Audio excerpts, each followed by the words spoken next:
Builder had a different idea. Some of them put the here. And they like the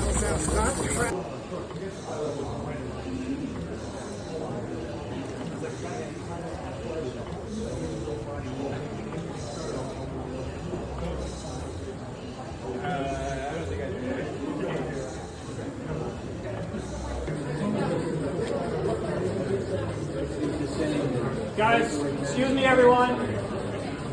Anyone interested? I'm about to start the engine here. Yeah, they're going to start the big one.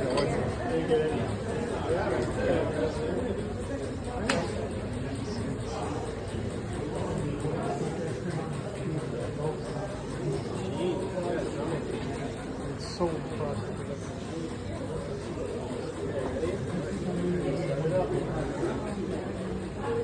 Open up the steam, here we go.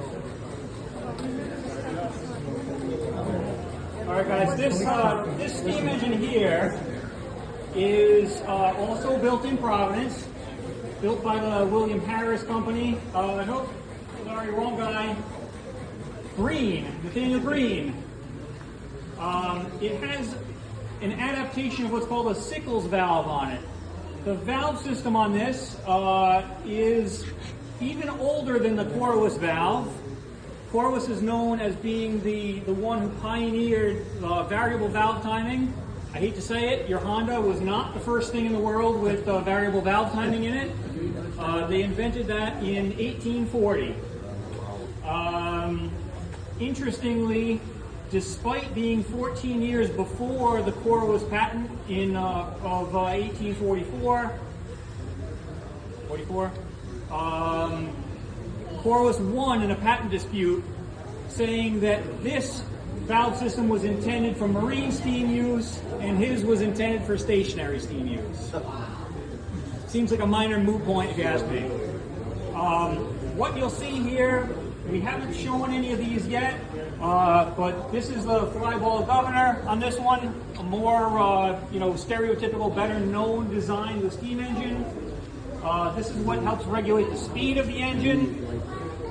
It's a very interesting setup. As this starts spinning and the centrifugal force wants to spread those weights out, the only thing that it does to this engine, its intent is to regulate the speed of the engine. The only thing that it does is it raises and lowers those wedges right there. All right?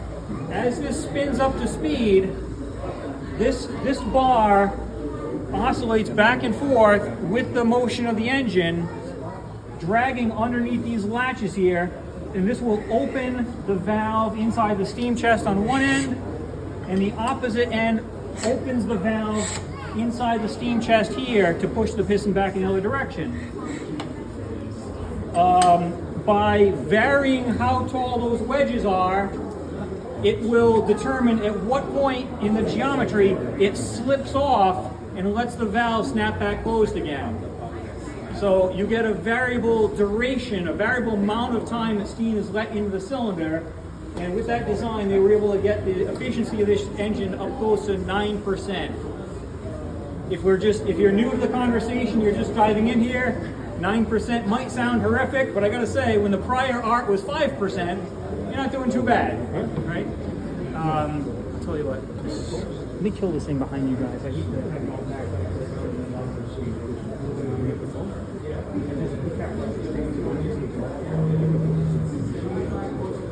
All right, let me get it going here, and happy to have any questions that you might have.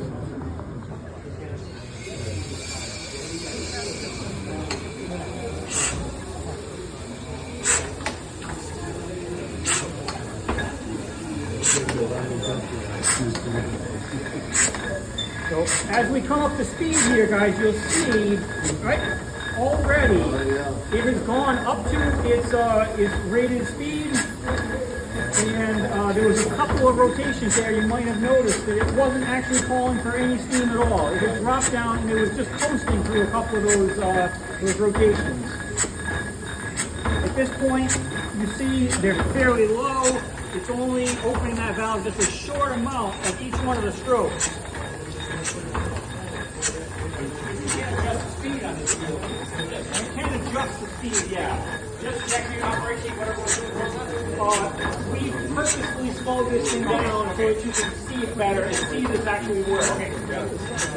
It would probably be rotating more than twice the speed of its normal operation. Yep.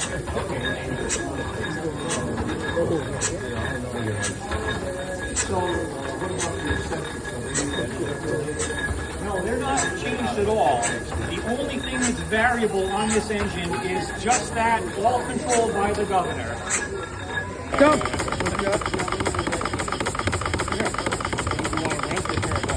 Whatever you think. Hold on. No, that's the right thing.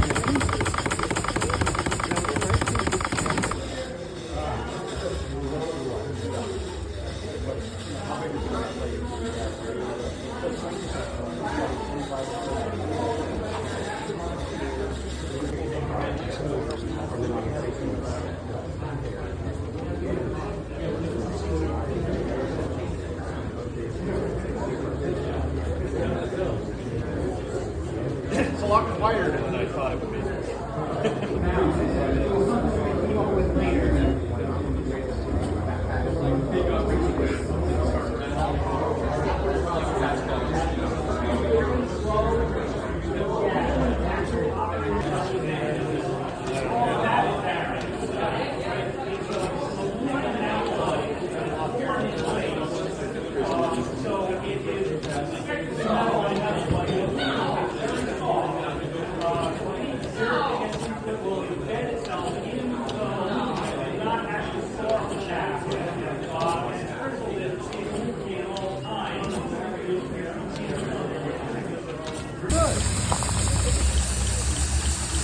That one just stopped.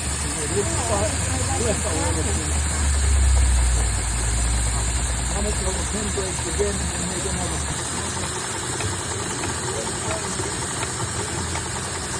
Beautiful.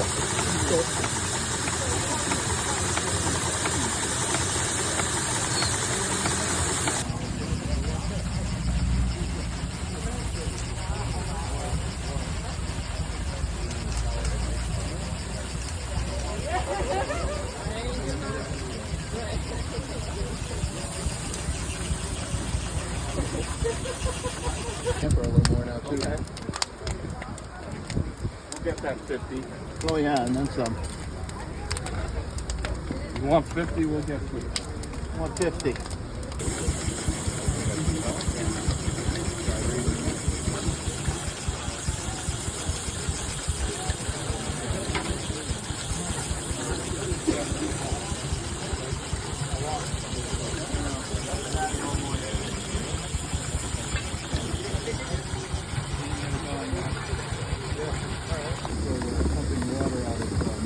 Yeah, okay, sure.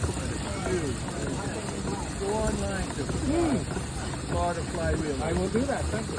Yeah. I've been to it a number of times. Oh, you do it?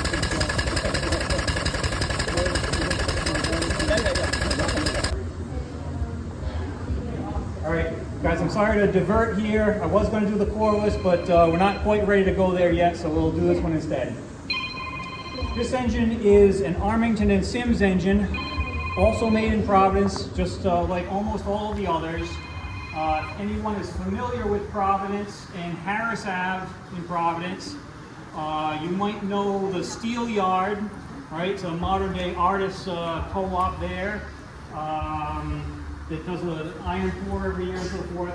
Well, the Steel Yard is on Sims Ave for good reason, named after one of the founders of the company. This engine was the brand that Thomas Edison used in most of his early dynamos to power his electrical stations that he was putting together. This is an original setup from Edison at his Pearl Street station in Connecticut. Everyone's heard of Pearl Street power station, but they're thinking of the well-known one is Pearl Street in New York. This was Pearl Street in Hartford, Connecticut. This engine ran generating power there for only 20 years or so, but what it was deemed to be too inefficient for actually producing power for any good purpose. So it was then, I think the building that it was in was repurposed eventually into a bank. And they took the piston out of this engine and the connecting rod, and they had a little electric motor powering it in the vestibule of the bank for about 50 years as a demonstration piece before it made its way here. The engine is fairly simple. If you haven't heard of any of the earlier presentations, we just have one piston being pushed back and forth with the steam. I've got steam from the boiler outside coming in through the pipe. Now's a great time to mention to everyone, don't touch anything. Everything's screaming hot in this building. Flowing in through the pipe, there's a valve, this box that's on the side of the cylinder here. It's called the steam chest. It's full of steam all the time, pressurized steam from the boiler outside. Inside of that steam chest is a door that just moves back and forth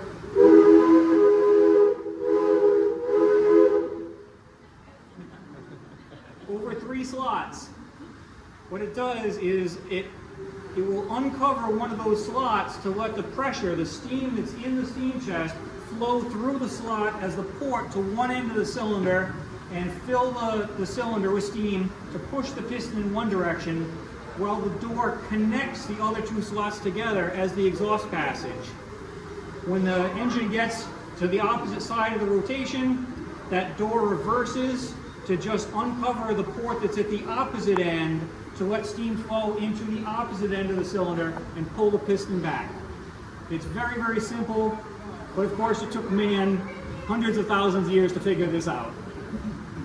I do have this one set up to generate some electricity on the ceiling, and I'll do that for you right away. Again, any questions at all, interrupt me anywhere along the way and ask away.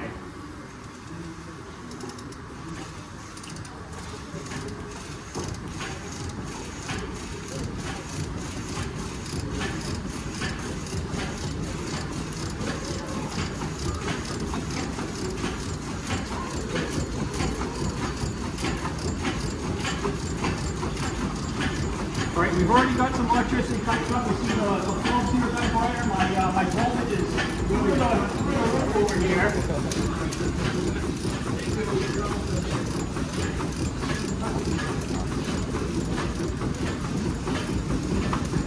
See what I mean about that? Yeah. This is like so cute. I just want to give him a hug. I wouldn't want that. I know, but it's the metaphor. I know. This engine is now sending its, I'm taking the steam, I'm turning it into mechanical motion there. The belt that's around that flywheel on the far side is transmitting that mechanical force over to the generator that's here on my left, spinning that up, and